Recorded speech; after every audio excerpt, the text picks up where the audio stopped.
For the reading of the grades, my mom had made a fantastic meal and we ate in the dining room. Second baked potatoes and green beans and fresh fruit salad and hollows and butter and strawberry jelly. There was a white tablecloth and lace placements and tall green candles and the best silverware. Even cloth napkins. We always had great food on the first cut day. No meatloaf, no macaroni and cheese, no tuna noodle casserole, no only first cut day. The canned dessert also wonderful. Apple crepes made with fresh apples from the orchard over on Route 27, plus vanilla ice cream. But I wasn't that hungry. It reminded me of the last meal they served to a prisoner before an execution. After the dessert dishes were cleared away, we were all sitting at the table, and my mom said, "All right, who wants to be first to read the report card tonight?" It was past two questions. The reading of the grades was a well-established ritual. It followed a definite pattern, and a race to read her grades first, then Tad and then me, and said I'll go first. No smile and was obedience. It was a junior year in high school, and it's so bland, attractive, and intense. King of pretty too. People say I look like her, except I'm not tall, and my hair's more reddish than blonde, and I try not to be intense. So I guess those people who say it we look alike are crazy. And had been elected junior class president. She was captain of the girls' hockey team and the girls' basketball team. She had been the youngest member of last year's mathematician, and the team had placed first in the state competition and was taken for advanced placement course and won at honor. Class 3 was trying to graduate from high school a semester early. She wanted to get a scholarship to Georgetown University and study international relations. Intense is the right word. Ma smiled and said, "All right, and let's hear how you did."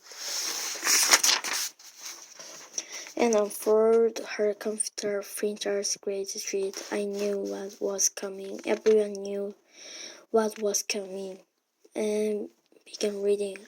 Honors Chemistry A+, AP English A, AP World History A, AP Physics A+, AP Spanish A, Price A+, Mixtures A+, and A- is driver's education, but that won't count in my class rank.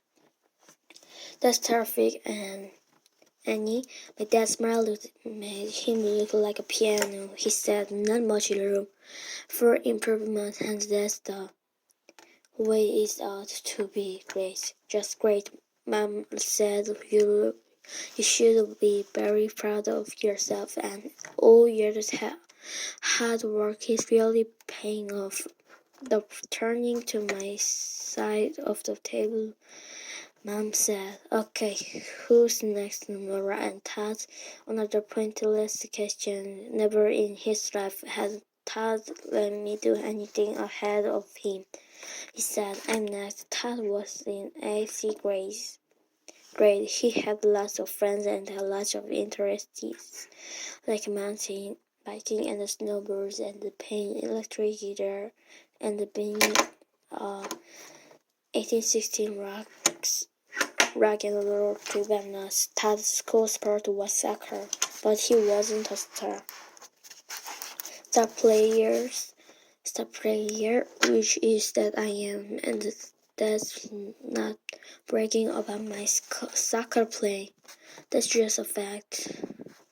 Schoolwork wasn't easy for Todd, especially reading, but Mom and Dad kept after him, so he worked pretty hard, and his grades unusually noted. Todd cleared his throat, glanced at Dad and then and Mom gulped once, pushed his straight brown hair up off his forehead, and then began to read.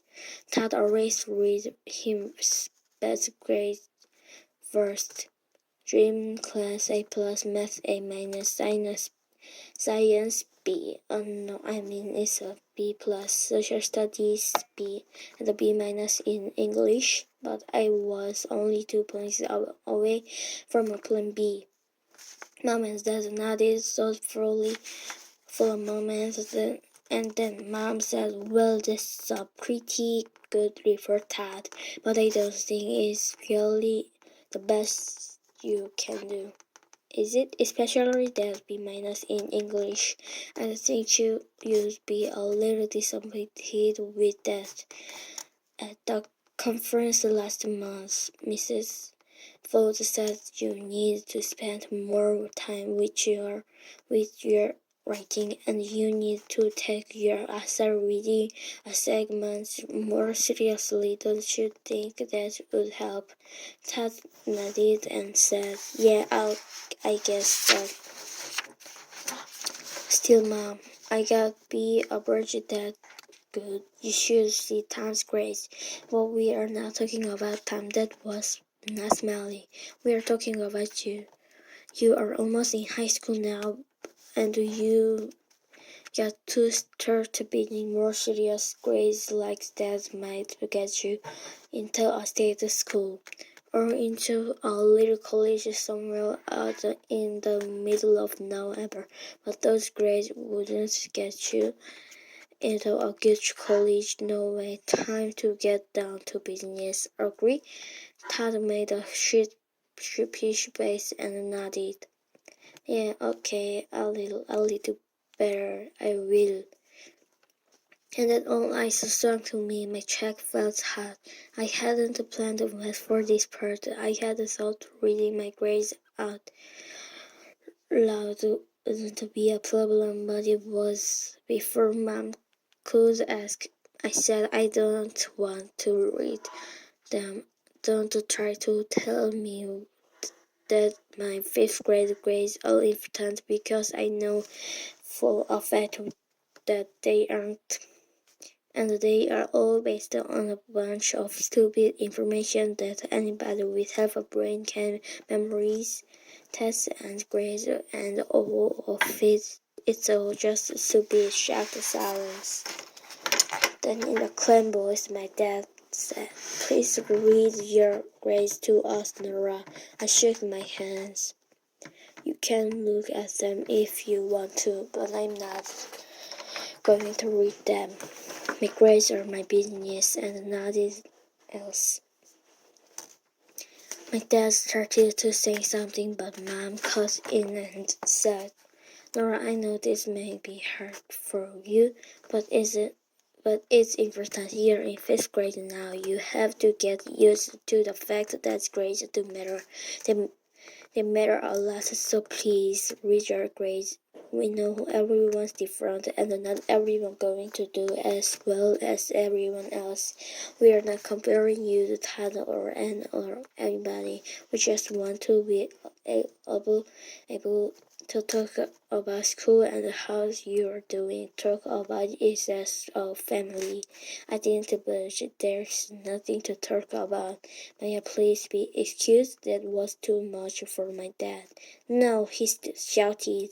"You may not be excused. You are not leaving this table until you have read your grades out loud to your family." I put my sealed report card on the middle of my placemat. "Fine," I said. "Sit here as long as you like, but I'm not reading my grades." A long 3 minutes passed in silence. Then I folded my arms and put my hands down on the table. Todd cleared his throat and said, that Tommy Mom is gonna be here in 10 minutes. She's driving us to the movies and I got to get ready, so may I be excused, please, and could I have my allowance? 5 minutes after that, I was alone at the table. Around 9:30, I pulled 3 chairs together so I could lie down. I kicked my shoes off, moved a bunch of things out of the way, and slid the tablecloth toward me so I could use it like a blanket.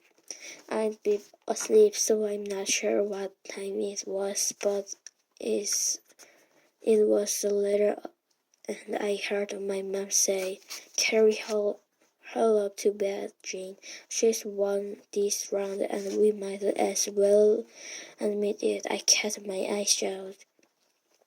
My dad said, "Yeah, she can be a soft little cookie.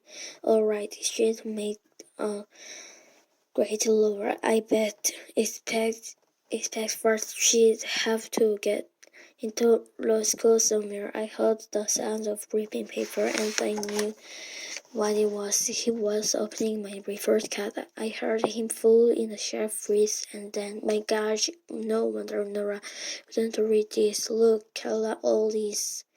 Everything but spelling, and that's a C. Goodness, that was, Mom. I don't believe it. How did this happen?" Dad said, "Well, let's check her and sheet her up right here and find out." Mom said, "No, Jim, not now." Poor child, think how ashamed she must feel about such terrible marks. Just take her upstairs. We can talk about it tomorrow. I felt the tablecloth slip off my back and legs, and then Dad's strong arms lifted me up.